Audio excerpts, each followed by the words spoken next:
What's up, fellow savages? You're about to witness an incredible interview with a former Hezbollah terrorist operative who is hell-bent on coming here to America to convert Christians to Islam. He was also hell-bent on killing Jews and wiping Israel off the face of the earth, until he had a spiritual encounter with Jesus while in prison in a foreign country on his way here to America. This is an incredible story. Let me know in the comments below what y'all think. I was on my way to United States to convert Christians into Islam. And I had 30 illegal passports at that time. I was arrested, put in jail in Malaysia. I was a dedicated Muslim. Not only prayed the prayers, but I read the Quran once every 10 days, cover to cover. So I was very dedicated. In my time in jail, one day as I'm praying, a man appears in front of me, normal size, but his being shines like light. And this light was not a normal light. This light carried identity in it. You knew that he's holy and he's just. And instantaneous, I knew I am not. Even though I had prayed so many prayers, even though I had fasted so much, and I had read the Quran, and I had volunteered to walk on landmines, or I had participated in hanging people trying to please Allah. I knew, even though I have kept all the rules and regulation of Islam, I knew I'm not just and I'm not holy. And I knew the only just thing for him to do is to kill me. But I didn't want to die, so I ran to the corner of the room, literally held my head in my arms and just cried out, shouting, "Forgive me, forgive me, forgive me." And I didn't think he will forgive me because he is just, till I felt a touch on my left shoulder. And he said, "I forgive you." And I felt a weight just lifted off me. And I knew I'm forgiven, but I don't know how. And I was confused. I was like, okay, I don't understand. Only God can forgive you. Just forgive me. You are God. But you are a different God than the one I have studied about. This is not Allah.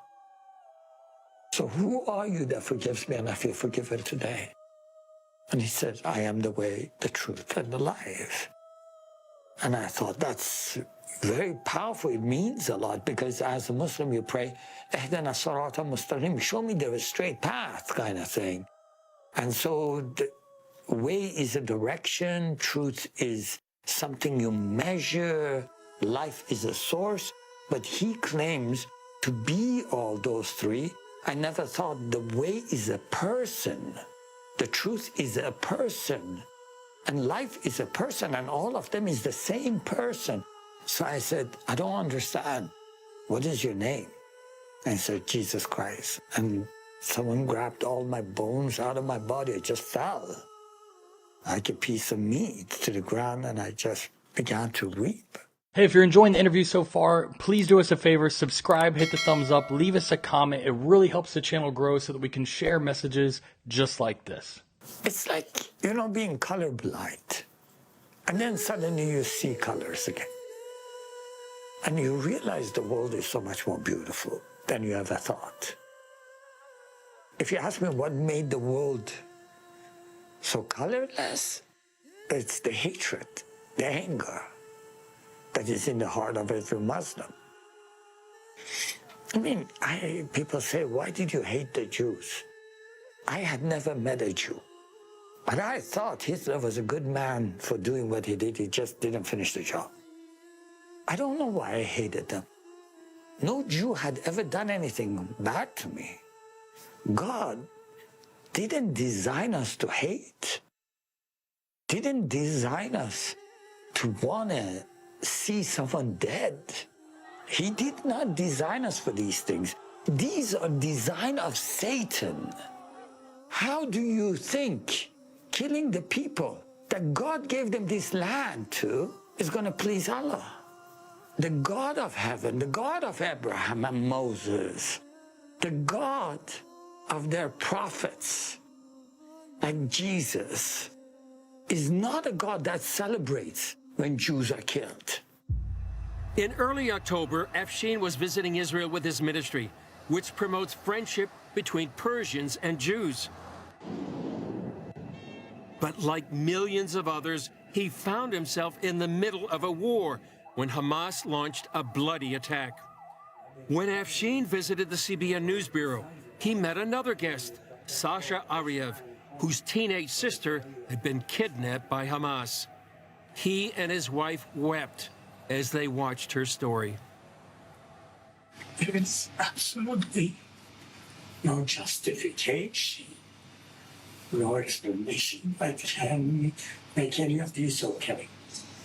Nobody should celebrate when one of the sons of Father Abraham is killing another. And I just want to say, I'm sorry that your family is going through this. Very much. I'm sure that a lot of Muslims around the world, they do not want this to happen. Off camera, Afshin and his wife prayed for Sasha and invited her to visit them for dinner. Her reply, "I'd be happy to come and bring my sister with me." We are standing with all the Jewish people, with the people of Israel, and we are mourning their sorrow of their family members that have been lost, but also for the right of Israel to exist. At the end of our interview, Afshin offered a prayer for those on both sides of the war in Israel. You love the world, the whole world, all the people of the world so much that you sacrificed Jesus Christ so that we will not perish but have eternal life. I pray today that the revelation of Jesus Christ would go forth amongst the Muslims and the sons of Ishmael. I pray that you would remember that covenant with Ishmael, that you would go forth, because Ishmael is thirsty for the revelation of love, for the revelation of Jesus Christ, for the revelation of salvation. Father, I pray that there would be a hand of protection that would protect Isaac on every front, not only in Israel, but all around the world. Give us visions, dreams, wisdom to speak peace in this war. In Jesus' mighty name, I pray. Spread it far and wide, because it shows you just how powerful Jesus is. Look, Israel has a special place in our hearts as Christians, obviously, but not just Israel. We need to come together as Christians and be praying for our world, because our world is going through a very, very dark time. And there's a lot of evil out there. If the good guys refuse to do anything about it, if we refuse to speak up and tell people what we believe and refuse to put good out, it's only going to get worse. So with that being said, I pray for God's protection over you and your family, God's grace and mercy. Y'all stay savage.